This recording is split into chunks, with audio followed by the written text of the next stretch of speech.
But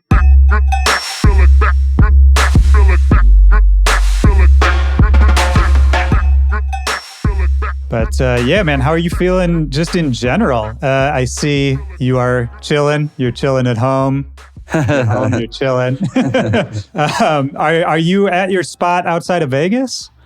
Yeah, no. So I'm in my spot in Vegas. It's like, yeah, technically it's Vegas. It's like 15 minutes from the Strip, so it's technically outside the Strip.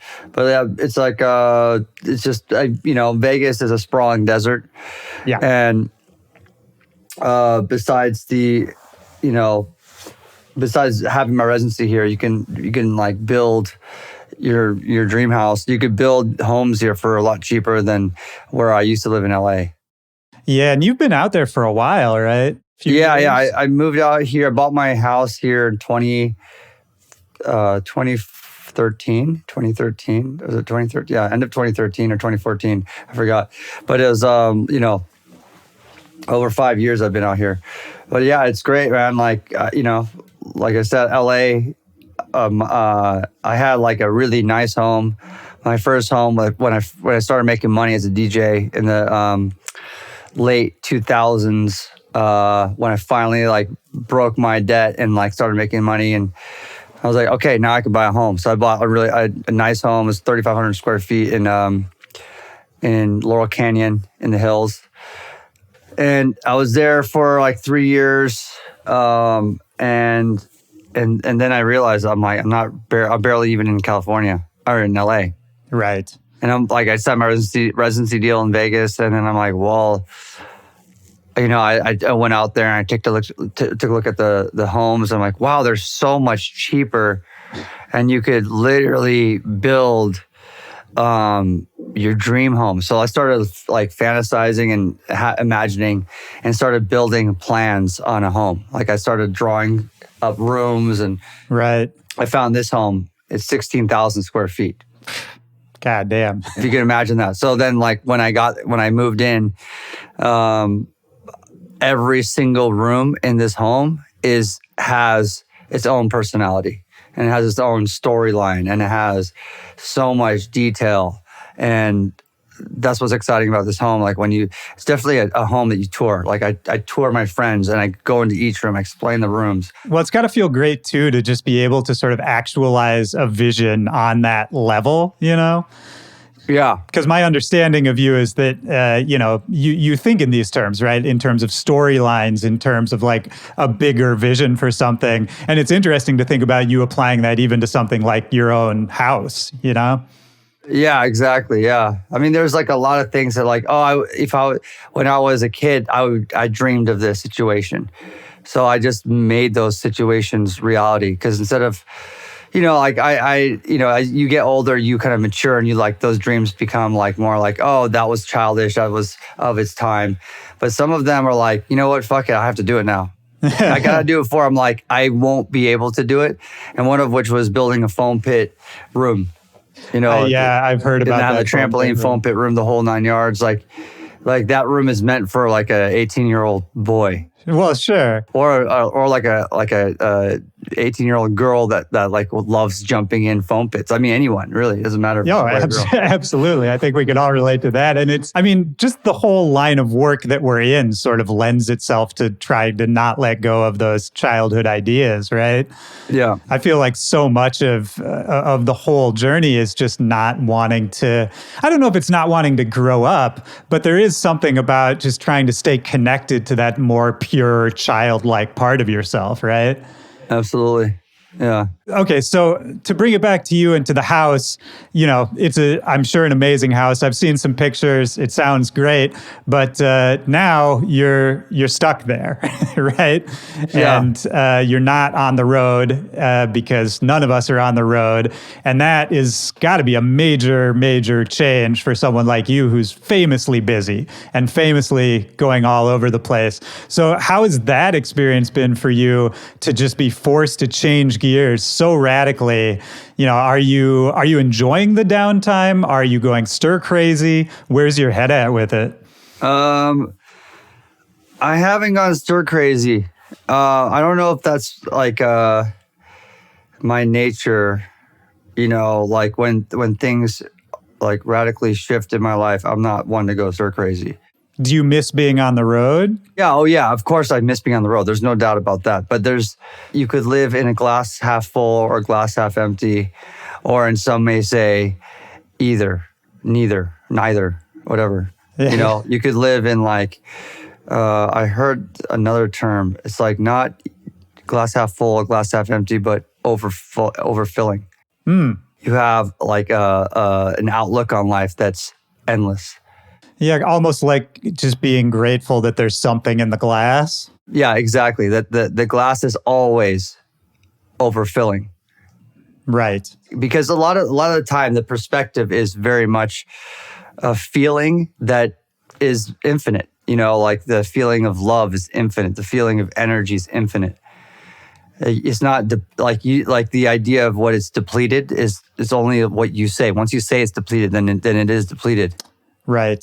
It's like that kind of thing. It's like a lot of it's in your head, right? So, yeah, it's all perspective. Yeah, if you like look at life more in that regard, then first of all, if you look at life in that regard, you have this feeling you can accomplish anything.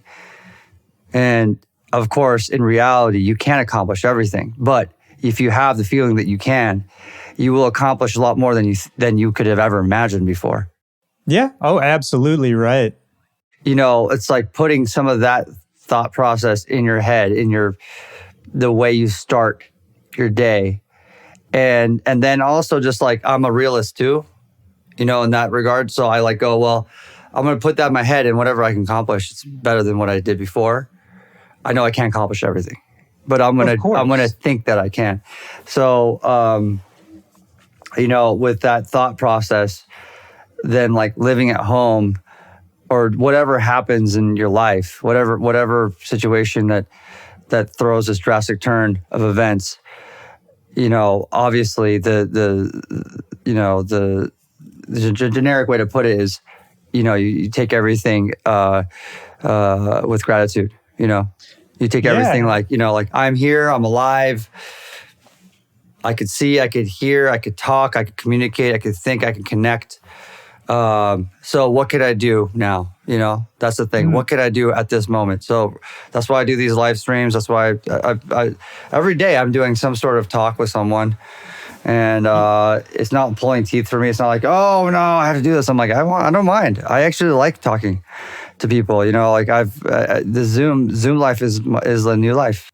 Zoom life is the new life. I like that.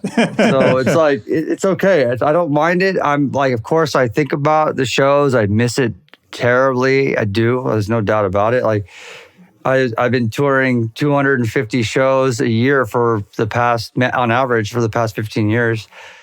It's so crazy, man. So when I knew I was coming to talk to you, I was reading some old interviews, like old interviews. And I found this quote of yours from a 2008 interview where whoever you were talking to asked you, where do you see yourself in 5 years? Holy shit, this is cool. Which would have been, I guess, 2013. And so they said, where do you see yourself in 5 years? And what you said was, touring less, at least I hope I am. Oh my God. 2008. I was touring pretty hard even back then. That was probably when it was starting to really ramp up and get really heavy, right? Yeah. Also, I was a lot cheaper. So it was like any club was booking me, you know what I mean? Like, and I was playing everywhere. I was playing like, I mean, you got to remember, like from my very early beginnings of being in music, not even as a DJ, in music, I was playing in living rooms. I was playing like wherever they would give me space. I played in a kitchen. Right. Yeah, because you were in punk bands before DJing, right? Yeah. We would throw parties in our kitchen. Like we would had Jimmy World play in my kitchen. You know, amazing. You know, this is like right before they blew up. I had like all these bands play. I played in the kitchen. I played wherever I could, and you know, if you get a free place to stay, that was what you got paid, and I was excited for that. I was like, yo, we don't have to sleep in the van tonight. Right. Or, you know, so it's like that's like my early beginnings of my music career. Yeah. It it really proved to me that I loved what I was doing because it didn't have to be a financial gain. Like all I cared about was having enough sustenance to get by. And, you know, and I was a college student. I was in high school at the time. So high school and college student. So it's a different kind of reality than per se, like when you have to make ends meet and you have a family or you have other responsible parties that you have to take care of. But obviously, as I moved to LA and I, you know, brought DJing to my life, or DJing came to my life, and things shifted. Then, you know, when I actually got paid, it was like, this is crazy. You know, getting like $75 to play for 60 minutes or 2 hours was like a steal. Yeah, and you're not splitting it with 5 other people, right? Exactly. You don't split it with like a bunch of people. You get a free bar tab, and you get like, my first gig, I played the whole day at Spaceland. It was like one of the first gigs I got paid. Wait, what's Spaceland? Spaceland's this venue in Silver Lake, and I had to bring my own equipment. I remember I was renting for my friend Sam, and it was $75, but the guy would only pay me $50, so I was losing $25. But I'd play all night. Right. And this was your first DJ gig, like first? It wasn't my first. It was like the first time I started getting paid. Yeah, sure. You know, because I was putting it out there. You know, I was DJing in bars and stuff, and I was opening, and I was you know, I was happy to get a free drink, you know, like, but definitely not getting paid. And I would open for my friends. They would let me open. I'm like, please, let me play for the first, at least the first, you know, I don't care if anyone's there. And then finally they're like, hey, you like, cause I give them bands. That was my way in. That was the only reason why I got to play Spacelands, because that place was a place for bands. I had like Block Party there. Like I was known more as the Dim Mak guy. Because I'd bring on all these British acts to America. Right. And the Kills, and like they were one of my bands at the time that was really popular. Not my bands, but the bands on Dim Mak. And I'm like, please let me DJ. I can bring people in because of the Dim Mak thing. And it's like, okay, here's $50. But I'm like, it cost me $75 to rent the equipment. I'm happy just to like do it. Like that was another free gig, but actually, the gig that I got paid was actually I had to pay to play.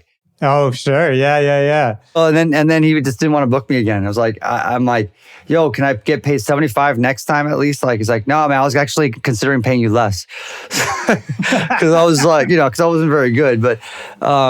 That's so funny. That's just how it starts, and then you know, obviously, you move up and I don't even know how we got in this conversation. Okay, well, 2 things. I'm going to jump away from this and then jump right back. But the one point I was getting to by saying that quote about where do you see yourself in 5 years, and you said touring less, or at least hopefully, is there any kind of sense of relief right now on your end? Because I think talking to a lot of DJs and a lot of friends of mine, people are almost feeling guilty that they're taking a break right now. And I wonder, for somebody like you who has, I mean, you're the busiest guy around, basically. Is there a sense of relief? I assume you're sleeping more. Yeah, for sure. No, there's like definitely, well, I'll put it this way. Like, you know, outside of being a DJ, I'm really into health and wellness, whatever you want to call it, nutrition, all that stuff. Primarily because I'm obsessed with the brain. Yeah. I'm obsessed with the human brain and the capacity of what we don't understand about it as well. There's a lot that we don't, and I want to like unlock those mysteries as much as I possibly can while I'm alive. And as the more of those doors that we can get into, the rooms in our brain that we can get into and start understanding and start utilizing, the more that we can do the things that are science fiction based. You know, like living indefinitely. And I know you fund a lot of causes looking into those types of things, right? Yeah. We'll get into that for sure. Yeah. We'll get there. So because of that, there's a lot of things that I do in my occupation that that directly oppose a lot of the health and longevity and the anti-aging measures and protecting my brain, that I care about, and one of which is sleep. One of which is not getting that sleep. My documentary is called "I'll Sleep When I'm Dead."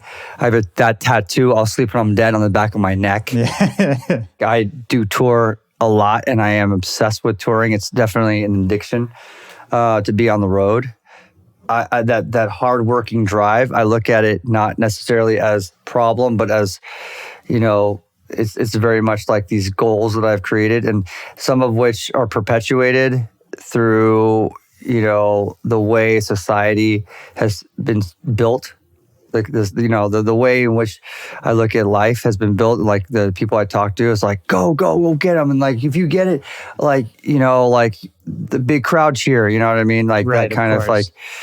reward. And I'm learning that that's not necessarily the healthiest way to live life. Right, exactly.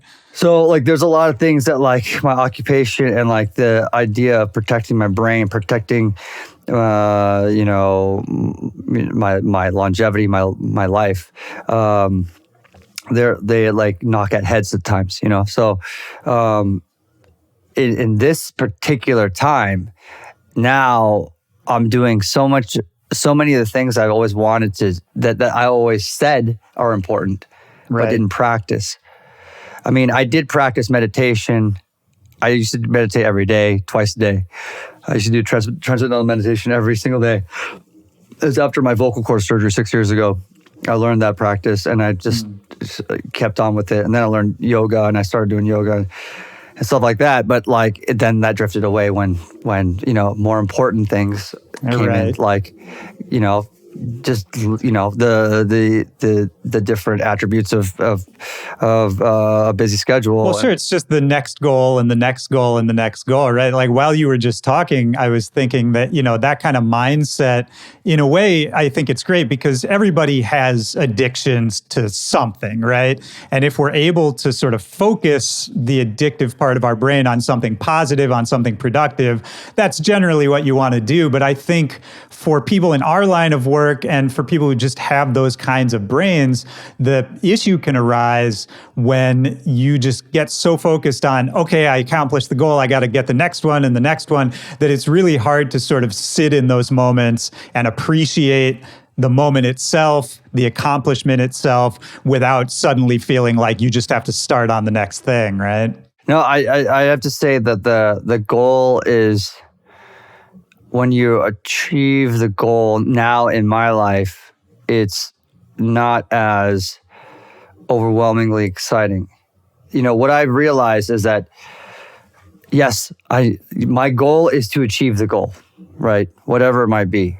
Whether I'm like reaching out to an artist, I want to do collaboration with them, and I'll do whatever I can to make sure that collab happens. Whatever I possibly can.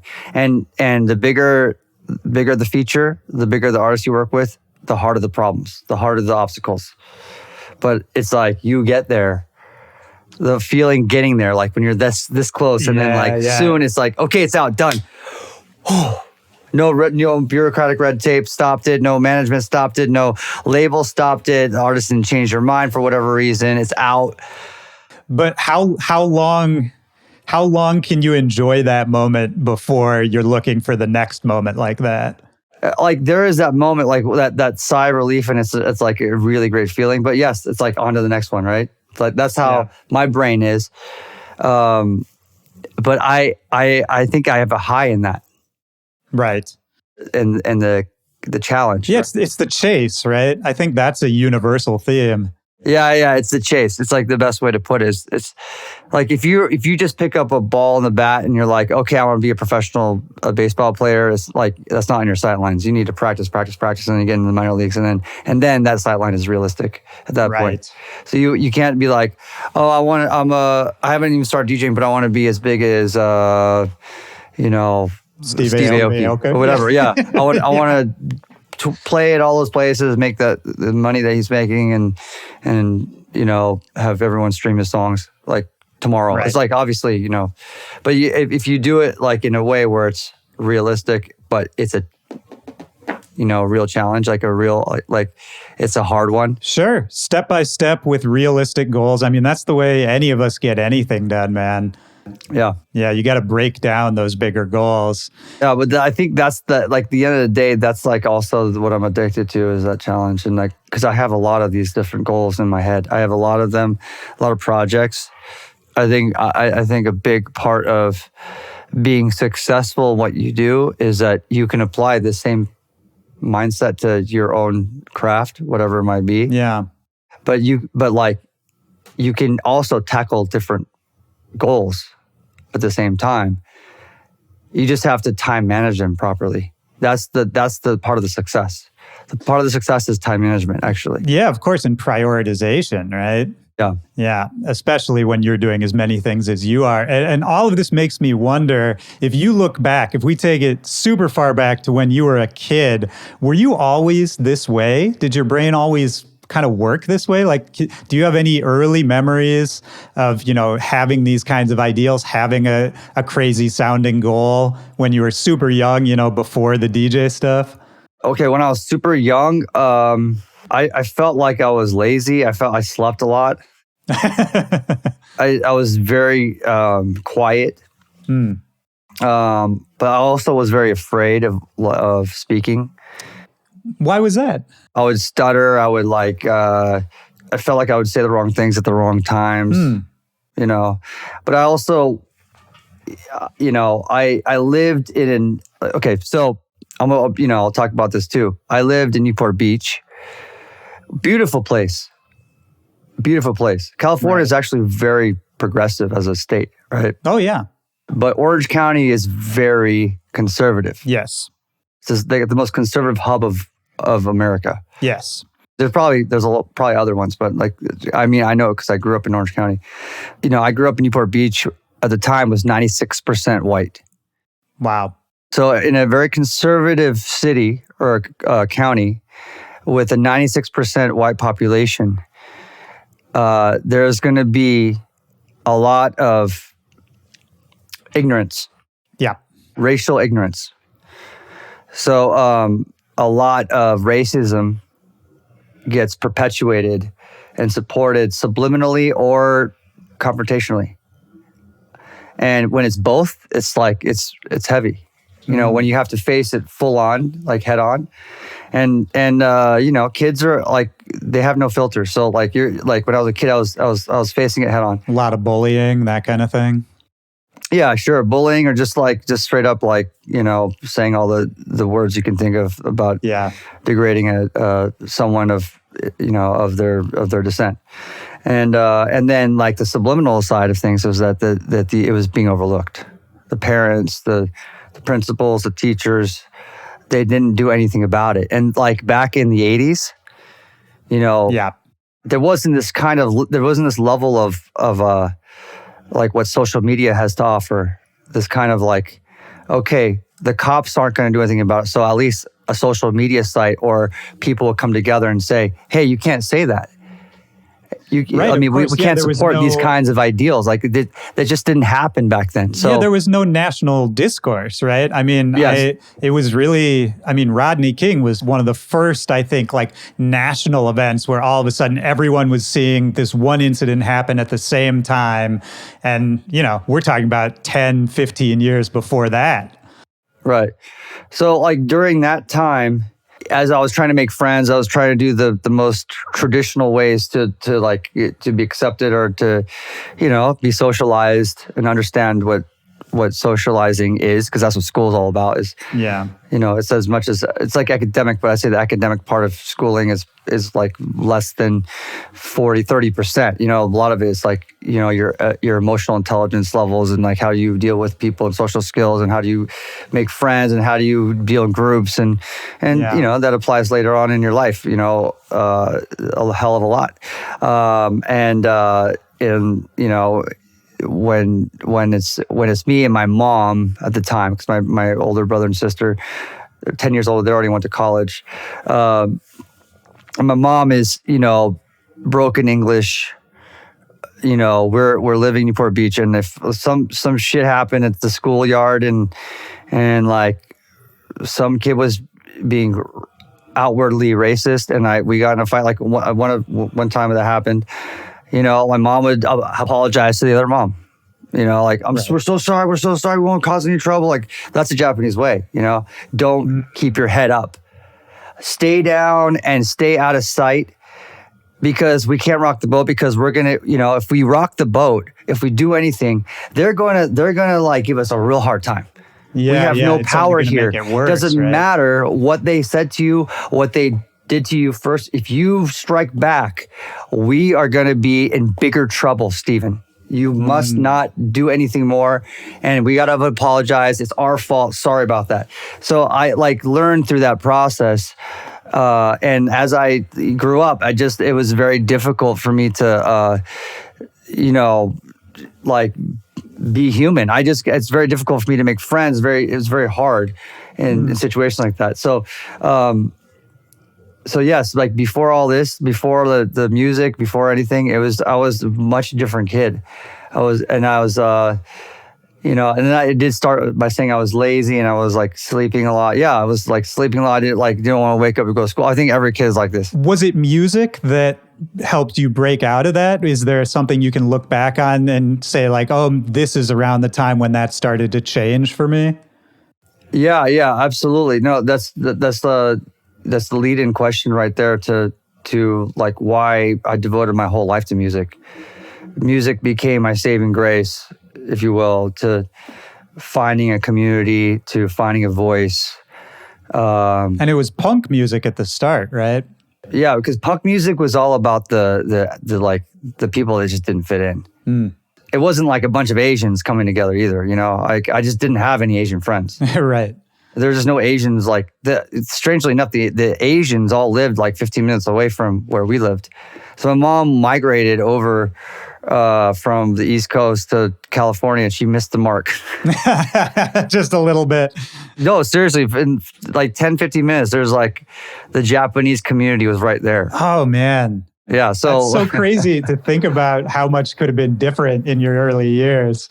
I think that in the end, like if I grew up in Irvine, music might have not meant as much to me. Like I probably would have found music because it just would have found me in the way that it did. Like I would have been interested in it, but it was this affected me at such a profound level at such a young age. Right. Like I gave my whole being to it. Like I was saying, like in the early days of when I started playing music, I started learning how to play the instruments and started being in bands. And I was like, holy shit, I'm performing in front of people. Even if it's 5 people, I was still performing, my songs. Right. I was writing my lyrics and I was singing from my voice. I was playing guitar from my fingers out of, my friend's amp, things like finally being allowed to express yourself. Yeah. Right? And that feeling to do that, no matter how bad the music might have been, was extraordinary.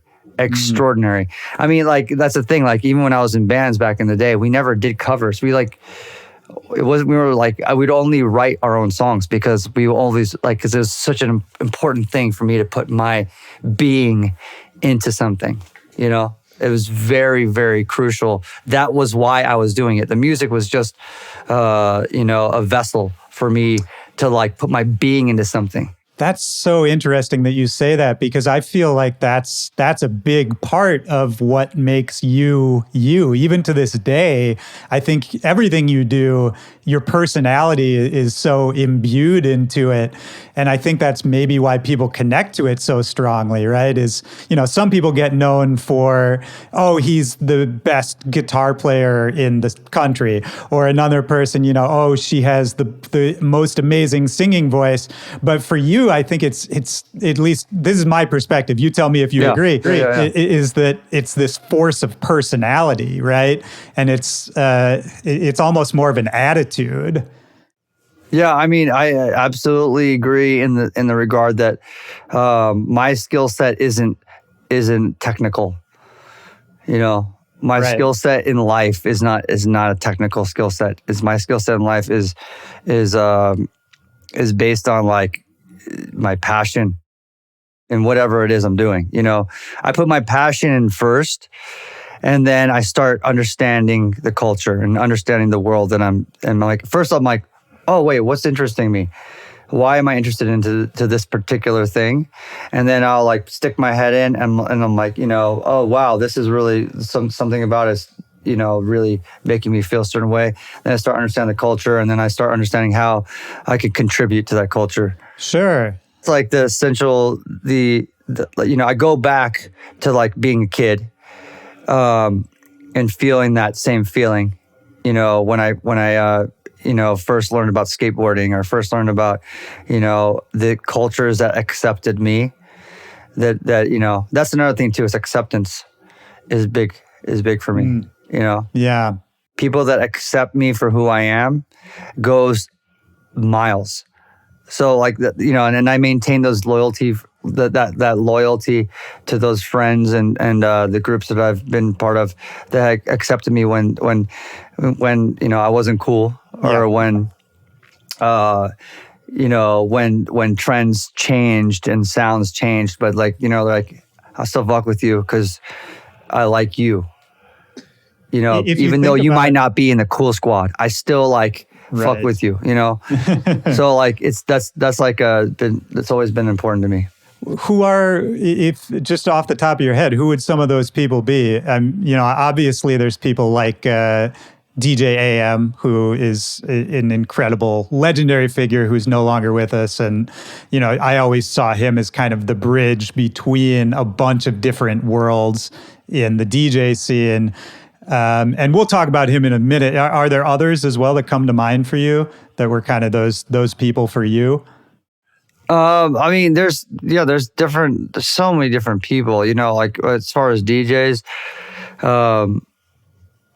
like I one of the first people that comes to mind, one of the most genuine, and really, really moves with his heart first is Skrillex, is Sonny. Yeah. He's a kind of guy that like, I think he can only give an authentic relationship to someone, or he just can't. Right. Yeah. He doesn't do fake relationships. Yeah. Yeah. It's like a very real conversation, real relationship.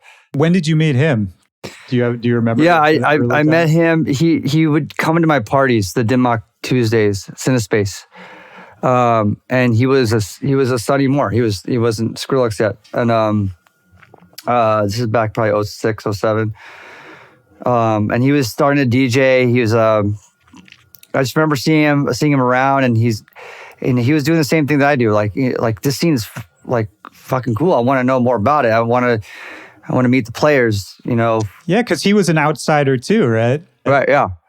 And I remember like he's like, yo, here's my music, and we're actually gonna release his first EP. We were talking. I met his manager at the time, Tim, and he gave me his EP, and I was like blown away. It was just like the My Name Is Skrillex EP, right? Before Scary Monsters, and Dimmock was gonna. We're planning on releasing the EP. That was a plan. There's so many samples that we couldn't clear, so just like it was like we couldn't do it. But that's like where we really started talking. Sure. Like I saw him at the parties, but then it's when he came to me. I was like, "Hey, what's up? I'm Sonny, and I'm doing this thing." And then he built the Skrillex legacy that's like one of the most important names of electronic music in the annals of electronic music. 100%. For the rest of time, he's like he's like the Beatles of electronic music. So it's just incredible what he's done with his career, and he's always maintained that genuine nature of who he is, and he's always led with his heart first. And that's a really good way to put it. Yeah, I think that's right. And hearing you talk about, Cinespace Tuesdays and those early nights, and even for you, those early DJ gigs, it makes me think about, coming from the punk background and having that punk attitude. I think people forget now that what you were doing back in the day, like the mid to late 2000s, to the DJ community, it was very punk. And, you were kind of coming in with this different attitude. You weren't DJing the same way as a lot of other DJs. There was this punk attitude to it. And I wonder, how was the reception to you early on from kind of the more like classic DJs, people coming from the other end of the world, the dance music world? Well, yeah. I mean, of course, there's a lot of major differences, and the walls back then were much more structured and built of steel. Like you couldn't really cross over. Like the purest walls of different genres were like there is no cross jumping. You stay in your lane, and that's it. And if you jump around too much, like you're gonna get criticized. You're gonna talk, whatever it is, they ain't gonna like you, and that's gonna be the conversation. So I dealt with a lot of that in my early days of DJing. I think what I've realized is it's not personal. A lot of it is the fact that when someone comes up, and as they come up, other DJs are like, I've been doing this for a long time. I have like a thing, like I don't understand why this person just blasted through, the hemisphere way farther than me or whatever it might be. And not even say like the DJs say that, but like the people that support those DJs. Sure, of course. The fans that support those DJs are the first ones to say that. Fuck that guy. Fuck that girl. Fuck why? I don't care. Oh, and then they'll blame them for different things that have no relation. Oh, something that has nothing to do with, he throws cakes. He's the worst. Right. All he does is throw cakes. That was actually like in the early 2010s. So I didn't even do that in the early 2000s. And again, it's all perspective, right? Just to make a point on that, like in the late 2000s, early 2010s, throwing a cake at a DJ show, like that was insane. That was to me, that was punk. That came from a punk attitude. And I think just because of where you're at now and your status now, people look at it in a very different way, There's no doubt that the cake was an evolution of the punk attitude, 100%, because a lot of the things I was doing at my shows came from, when I used to go to shows, like the stage diving, the crowd surfing, the high. I mean, I used to do like high jumps. Oh, I like remember. balcony jumps off, and I would watch videos, and I remember I went to go see Fugazi at the Shrine in like 95 or something, or whenever it was. And someone jumped from the balcony at the Shrine. Ooh, man. Like, you're like, a lot of people would be like, I don't want to be that person. But me, I was like, if I could do that and land and not get hurt, I will do that. Yeah. So like, that's why I brought the raft out. And that's why I brought like the inflatable beds out, so I can do these really high jumps and like emulate, the legends, like Nirvana in the video where he's just climbing and he just falls in the crowd and he's like 20 feet up, or even like outside of punk, like what's the singer of Pearl Jam? Oh, Eddie Vedder. Like he did some crazy stage dives. I mean, insane. Yeah, and man. I mean, he was pretty punk rock as a rock legend, so, but like, all that stuff is like all based on, the punk world. But in essence, the cake is just another performance bit to all the different things that I loved to watch when I was a fan in the audience of bands doing performance bits, whatever they might be. Because I in the punk scene, there's like tons of performance artists that are doing really weird stuff on stage. Yeah. That, I mean, I'm a big performance art junkie. Like I love watching, that in itself too. And that's like a derivation from the punk world. Absolutely. And I mean, I think we were seeing up until recently when everyone had to stop touring. I mean, all of the big DJ productions were getting more theatrical. They were, everyone was trying to come up with these ideas. And to me, it all starts from that underground attitude, that punk aesthetic. And I don't know. I'm trying to imagine like you at Ibiza in early days and people just trying to figure out what you were doing. Do you have any memories of those like fish out of water moments? Oh my God. Okay, so '07, I got my first residency at this club. It was at manumission parties at Amnesia and at Pasha. Okay. So I would fly in once a month and I would play, and they paid me $1,000 all in. So like the whole, like that was great for me because like the flight and all the expenses would amount to about $1,000. So it was like a free trip to Ibiza. Right. And I remember at Pasha, I was playing, and and like back in '07, I would like go crazy. Like I still get pretty wild on stage, but I would just be like in my own zone, just headbanging, hair everywhere, like just no care in the world, even more than I am now. Right. And definitely just like imbuing, like my spirit of being a kid in a band. And whenever I had the opportunity to jump in the crowd, I would be jumping in the crowd. So I was constantly crowd surfing, and I remember the next year. So I had like my own little sect. Like they loved it because the shows were pretty live. So people would just be like, okay, I got to see this guy DJ because he's just like, he's gonna go crazy. He's gonna go crazy. He's gonna jump in the crowd or do something. And in Pasha, that just didn't happen. Yeah, the Ibiza scene at the time was so different from what it is now. '07, right? Pasha was Bob Sinclair was like a big headliner. Right.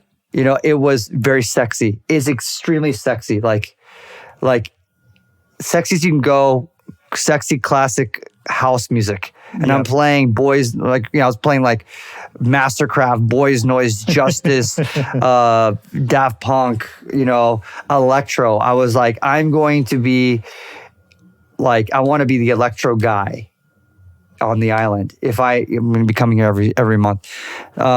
And the promoters like accepted that. So actually, at the end of the year, I'm gonna fast forward this because I'm gonna explain to you like where I was a fish out of the water.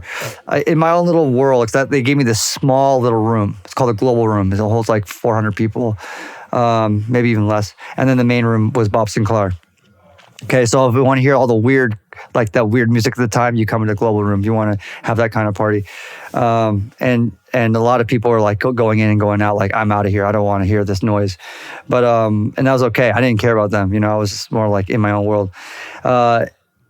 So at the end of the year, they have this thing called the DJ Awards. And it's, traditionally, it's ranking like, the best set of the season of an Ibiza. Right. Or it's not DJ, it was like Ibiza Awards or something like that. And I won my first time in Ibiza. I won an award. I won best set of the season. Like beyond like some of the big names like Tiesto and Armin and whoever else was like dominating, Carl Cox. Yeah, you were the upstart kid there, right? Well, I mean, like for the few people that vote, I guess they're like, definitely Aoki's set was a highlight. It was unique, right? Like I might have got the love then. So in 2008, I got another residency, thanks to my my manager Michael Thean, who just passed away. Really been hit heavy about that because he's my best friend. I'm sorry to hear that. But that's another whole thing. But Michael got me the residency at Space, and I was playing with Danny Tenaglia on his night on Thursdays. Wow, that's a pairing. Danny Tenaglia. There's like some heavy house heads on that night. I forgot there's a couple other guys in there, but anyways, I would play that night. So I got paid. I got I think I got $5,000 in a gig. That was great. That's a lot of money, Oh yeah. So I got that 2008, and I was playing, and it was like you can't go off board. You can't do what I was doing. When I was doing it. So I remember playing the first nights, and people were like, yo, man, like this is not working here. You can't play this kind of stuff here. And the DJs were complaining. All the DJs in the night were complaining to the promoter, like, why did you book Steve Aoki here? Like this is like not what we want. Right. We don't like him. We don't want him here, you know? And then I was like, fuck. And my manager's like, yo, Michael was like, you gotta, I don't know, you gotta change it up or something, man. Like the DJs, like after I was done, they would be like, please get off the stage, please. Like I will never forget that moment. I'm like about to trade off and they're just like this. And they're like, it was not subliminal. It was blatant. I will never forget his face when he was like, just please stop playing this music. Wow. You know, and I don't want to shout him out because I feel rude, but like anyways, he was not nice to me. And I know he was one of the biggest spokespeople and he was very outward about it. The biggest spokespeople to kick me out off the night. And that was pretty much gonna be my last night. I remember. And they're like, Michael's like, I'm going to give you one more chance. I begged the promoter to let you try it out again. And Michael was best friends. He's like one of the best friends with Felix the House Cat. And we were all hanging out. Every time we were in Ibiza, we hang out. So I came to Felix. I'm like, okay, Felix, I know we don't talk about, we just hang. We don't like, I don't want to ask for any favors here, but please, can you help me? I'm in a bad place. I might get kicked off my residency and I need some music, man. I need some music. So he just blessed me with like his hard drive. Oh, wow. Of like, French Kiss and like these techno bangers, all his records, like classics. And so like soon I had like a full playlist of like, 6 to 10 minute tracks. And I wasn't smashing through every minute and a half of Daft Punk and Justice, Right. And I'm like, okay, all right, great. So then I just like practiced and studied that playlist and on my Serato at the time. I was using Serato. And I went back in and I just played a techno set and I won him over. Right. So like, they're like, whoa, like Aoki's playing all of these like classic techno records and house records. And then I found like the beauty and the groove and the pocket of techno in that set. Oh, that's a beautiful moment too, man. Finding that sweet spot between, learning. Again, we talked about this already, exposing yourself to a new culture, figuring out, what you have to say about it, what you have to offer. I think when you find that sweet spot of this is something new, but this is how I can sort of make it my own, that's a really powerful moment. Yeah, it was great. It's the kind of thing that like, in that place, there's many examples where like, fuck everyone, you just do you, yeah, you just do you. Like, who cares what they say? But like, sometimes you can't think like that. Sometimes you got to work with everyone. Yeah. I'm not necessarily working with the guys that hate me. I'm not doing it for them. Right. I'm not doing it for the guys that hate me. I'll never forget them. Actually, like, their antagonism and their like outward negativity was unnecessary. They didn't have to go that far. I understand if things don't fit. Like, I understand if things don't fit. Okay, like okay doesn't fit, but you don't need to like go that far and make me feel like a complete fucking loser. It's like there is a time when things don't work, and yes, it doesn't fit. I get it. I totally get it. But on the other side, on my side, it's about adapting, and this is where like. This is where the DJ skill set, the DJ mentality comes in, is how do you adapt? That's where DJ AMs was so good, is how he was able to adapt to each room that he played in, because his library and his archive was so broad, and his wisdom and his like just his like experience on how to play all these different genres of music. Like, oh, I see some old people coming in. Let me just like make them happy. Yeah. I see the young kids losing, like they're not interested anymore. Let me like throw in a couple records that they're gonna get, like not an obvious one, but like one that they're gonna really get. And then I see other, so it's like about that kind of DJ mentality too. Yeah. I think it's about that connection, right? And it's to contrast, the story you just told about AM, that's him just wanting to be open and to get rid of ego and to connect with whoever's in front of him, as opposed to the people you were just talking about in Ibiza, where it's kind of just about their ego, right? And that somebody else is doing it not the way they would do it. And that's just unacceptable, rather than trying to figure out, okay, well, why is he connecting with these people? What can I learn from this, right? Yeah, the connection is also the secret to a successful career for anyone. The ability to connect. That is one of the secrets. How well you can connect. Because if you are a great connector, you will be successful in your career. And that's my honest opinion. Yeah, I think you're absolutely right. And so if you look at, we've talked a lot about the early days now and kind of what it felt like and what the attitude was. If you look at what you're doing now, right?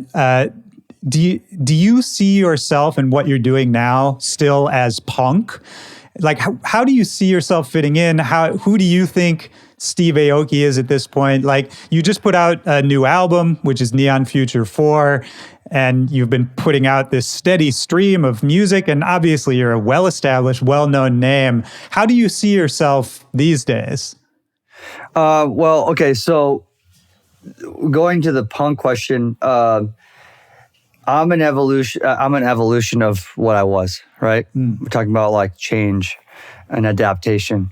And it's the punk ethos is always in some attitude, some decision making on every single level of what I do, whether it's music or not.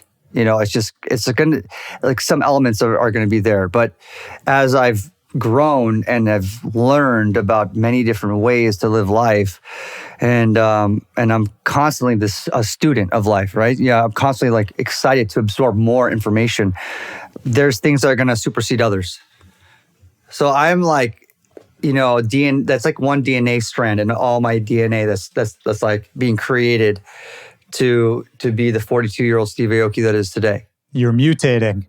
100%. I'm a mutation, and hopefully a positive way.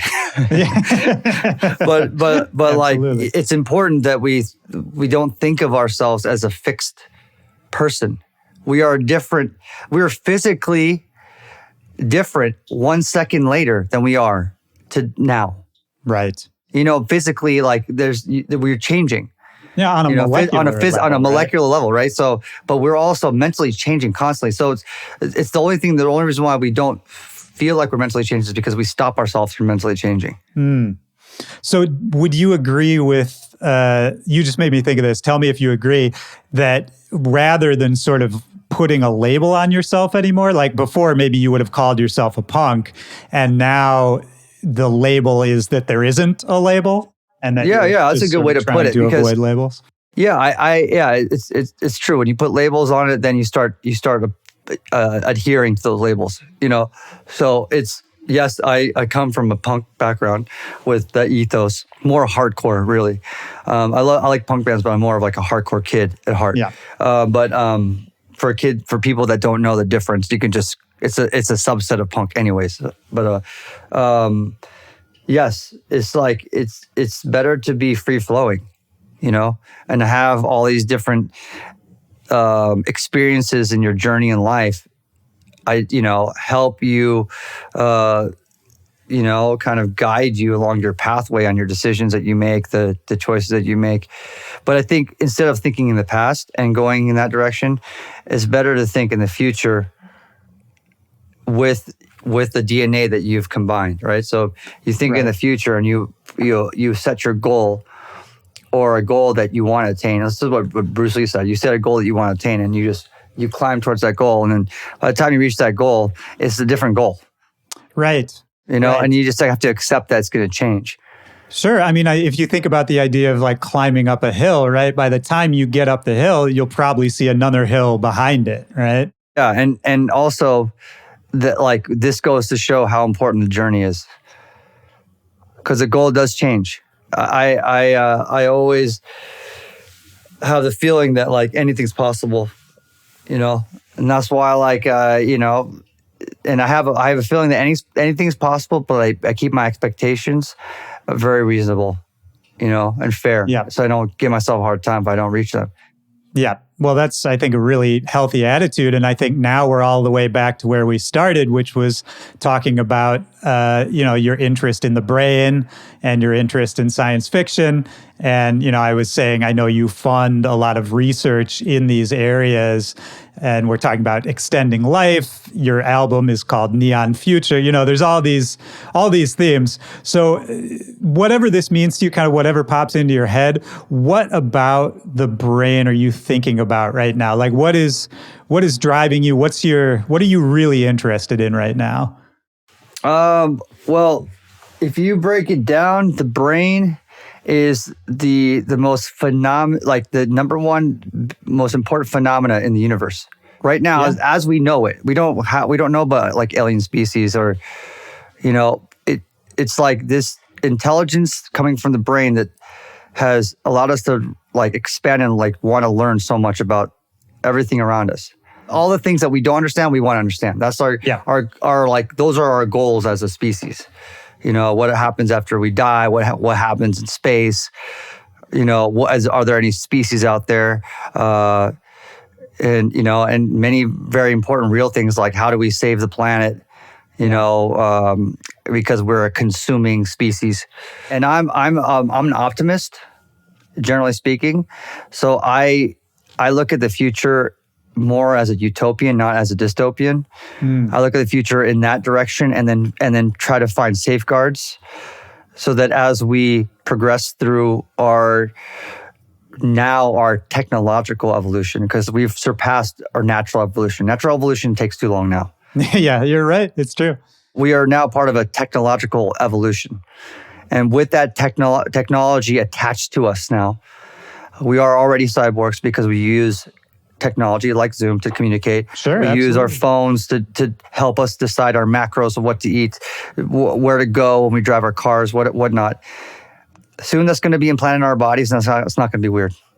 Yeah, I agree with that. We're going to be natural cyborgs. We're already cyborgs, not naturally, but we will become natural like beings with technology implanted. We imagine a future where we can live through our technology. That's where I think we'll go, to the point where we do all kinds of things like that. That's a bit exciting. And then, like when I go back to the safeguards, as we progress through that evolution, that technological evolution, from a utopian perspective, we have to create the safeguards so that there's no like major problems that happen. No that Terminator will decimate scenario. our species, decimate the planet. You know what I mean? Yeah. So instead of going, the world's going to end, technology's going to kill us, fuck the world. It's like, let's unfuck the world with technology. There you go. It's just another perspective, man. That's a full circle idea right there. That's Neon Future. That's Neon beautiful. Future. That is the whole basis of Neon Future. That is my motto in life. Is I'm a futurist. I think about the future constantly. I'm excited to learn about breakthroughs. That's why I have scientists on the album, and I use music as a platform so I can get into rooms that are of people talking about breakthroughs. I've signed plenty of NDAs, found out so much information about what's about to happen. It's exciting stuff. And I'm lucky that I'm of this kind of influence that people want me to listen. I've been knocking on the door for a long time. And I won't stop knocking on the door. And sometimes they open the door for me. And sometimes they're like, oh, hey, what information is in this room is only valued with these people here, but it's going to affect the world in a couple of years. And I'm like, I want to know. Right. I have a curiosity. I have like this undying curiosity to know. Like this is my nature now. Yeah. So I wake up with that kind of zest and that feeling of like, what else can we figure out? What else is that part of the drive? Is that part of what keeps you going at such a crazy pace? Just the fact that there's so much left to know and left to learn out there. Yeah, I guess like when you really boil it down from that bird's eye view, sure. You know, like, because yes, the clock is ticking. And if we don't reach to that point where technology will allow our lives to live indefinitely, then yes, we only have a very short amount of time. A very short amount of time. Like when you really think about it. Oh, very short. Like just decades. That's it. It's like, that's it. It's a few decades and that's it. So it's like, fuck, I better fucking learn as much as I can. We can actually get more out of each hour of every day and like really look forward to learning more and more to help each other to like, save our species, to save this planet. Well, I'll just ask this. This is going to sound like a weird question, but I think we can actually wrap it up with this. On this note, everything we've been talking about, are you afraid of death? Like, what do you look at death as? And do you feel like, are you racing it? Is that part? Yes, I am racing death. I am racing death. I am afraid of death. I mean, that's the thing that I can't control. It's like, I don't know what the hell happens afterwards, like there's people that absolutely certainly knowing what's going to happen. I'm sure 95% of the population or something, or whatever it is, some crazy amount of population believes in some sort of religion that gives them that like that peace of mind. Like, this is what's going to happen to me, and I'm okay with that. That there's something after. Yeah. I mean, that my death can be that. I'm not saying I'm an atheist. I'm not an atheist. Right. I am a person that's like believes that there could be a God, and there also couldn't maybe not be a God. A person that believes that I don't know. That's what my thing is. I just don't know. Like I mean, I'm not saying no, but the thing is that yes, I am racing death to get to the point where I really truly believe that we will use technology to be able to elongate our lifespan, possibly indefinitely. And then when that happens, there's going to be a conversation, a very common conversation that people are going to have. And they're going to say, can you believe people used to die? That's so bizarre. I can't believe that.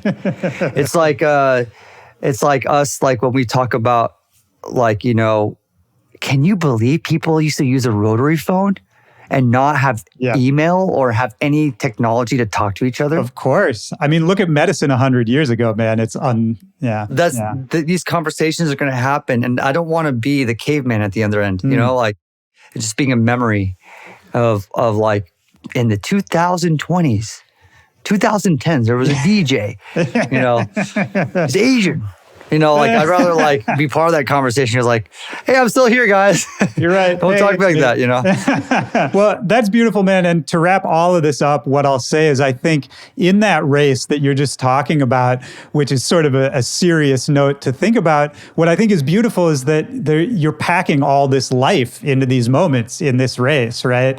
And you're going out there, you're doing more than a lot of people packed into each day. And while you're doing it, you're connecting with all these other humans all across the world and creating these moments in people's lives and having these moments for yourself and still, being a kid, which is what we started off talking about. Still just, connecting to kind of where you started and that pure love, the music that woke you up, all that, man. I just want to say I'm happy you're still doing it. It's great to see you. It's been too long. And thanks for doing this, man. Yeah, for sure, Willie.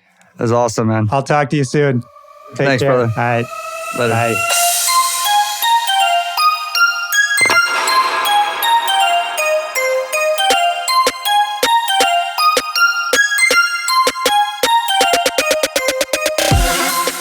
All right, that's the show. Shout out to Steve. Great to talk to you, man. For everybody out there listening, don't forget, Neon Future 4, the new album from Steve Aoki, is out right now. His Netflix documentary, I'll Sleep When I'm Dead, is also available. He's got a book, a memoir out. Look, there's a link in the description of this episode where you can go keep up with everything he's doing because it is a lot. My name is Willy Joy. You can keep up with me as well at Willy Joy or at Back to Back Pod on all social media, or the email address is backtobackpod@gmail.com. That's it for this episode. That officially marks 3 years of Back to Back. Thank you to everybody listening. Thank you to everybody supporting. Don't forget to come join the Discord. Come hang out with me. Talk about this episode we just enjoyed together. Talk about all the older episodes of the show. If you're a music producer, come post your music. If you're a troll, just come post your memes. Everybody's welcome on the Discord, and I'm in there every single day talking to people. The link for that also in the description of this episode. For all my new viewers, for all my new listeners, welcome to the show. We're happy to have you here. So if you like what you just saw, if you like what you just heard, I've been doing this for a minute. I've talked to a lot of musicians on this show, and if you scroll back in the feed of this show, I bet you might just find that I've talked to some of your favorite artists out there. So keep up with us, connect with us, like, comment, subscribe, all of that good shit. And I will be back next week with a brand new episode. We are not slowing down one bit. 3 years of Back to Back is in the can. It feels great to say that. So until next week, take care of yourself, take care of the people around you, and I will talk to you next Tuesday. For Back to Back, this is Willy Joy. Peace.